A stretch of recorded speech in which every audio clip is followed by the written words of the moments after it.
Spanish love धोखा, the Spanish love dissipation, प्यार की कहानी।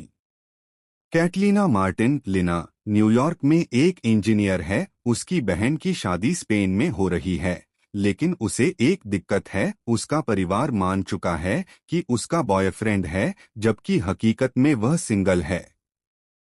सबसे बुरी बात यह है कि उसका एक्स बॉयफ्रेंड भी शादी में मौजूद होगा और वह नहीं चाहती कि कोई उसे अकेला देखे। एक नकली बॉयफ्रेंड की तलाश में लिना उलझी हुई होती है। तभी उसका ऑफिस का कोल्ड और घमंडी कलीग आरोन ब्लैकफोर्ड मदद करने की पेशकश करता है। लिना उसे बिल्कुल पसंद नहीं करती, लेकिन कोई और विकल्प न होने के कारण वह मान जाती है। स्पेन की यात्रा और दिखावे की शुरुआत। लिना और आरोन साथ में स्पेन जाते हैं। शादी में पहुंचते ही आरोन उसकी फैमिली के सामने परफेक्ट बॉयफ्रेंड बनने की कोशिश करता है। वह लिना के कजिन्स से मिलता है, उसकी मम्मी की तारीफ करता है और उसके पापा के साथ फुटबॉल पर बातें करता है। धीरे धीरे लिना को समझ में आता है कि आरोन सिर्फ दिखावा नहीं कर रहा, बल्कि वह सच में उसकी परवाह करता है। जब लिना का एक्स बॉयफ्रेंड उससे बात करने की कोशिश करता है, तो आरोन उसे तुरंत प्रोटेक्ट करता है और उसके साथ खड़ा होता है। एक डांस सेरेमनी में जब दोनों साथ में डांस कर रहे होते हैं, तो लिना को पहली बार एहसास होता है कि शायद उसे आरोन पसंद आने लगा है। प्यार का एहसास।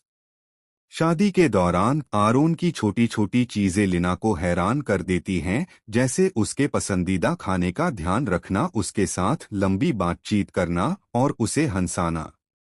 एक रात जब दोनों अकेले छत पर बैठे होते हैं, तो आरोन उससे कहता है, तुम सोचती थी कि मैं तुम्हें नापसंद करता हूँ, लेकिन सच यह है कि मैं हमेशा से तुम्हें पसंद करता था। लिना पहले तो चौंक जाती है, लेकिन फिर उसे याद आता है कि जब भी उसे जरूरत पड़ी आरोन हमेशा उसके साथ था। असली प्यार की कबूलियत। शादी खत्म होने के बाद जब वे न्यूयॉर्क लौटने लगते हैं, तो लिना कंफ्यूज रहती है, क्या यह सिर्फ एक दिखावा था या कुछ असली। लेकिन एयरपोर्ट पर जब आरोन उसे रोककर कहता है, अगर यह सब सिर्फ एक नाटक था तो मुझे क्यों लगता है कि मैं तुम्हारे बिना नहीं रह सकता। लिना की आंखों में आंसू आ जाते हैं। वह मुस्कुराकर कहती है, क्योंकि यह नाटक नहीं था। और फिर दोनों पहली बार एक दूसरे को सच में गले लगाते हैं, यह जानते हुए कि अब वे सिर्फ फेक बॉयफ्रेंड गर्लफ्रेंड नहीं, बल्कि सच में एक दूसरे के हो चुके हैं। कहानी का संदेश।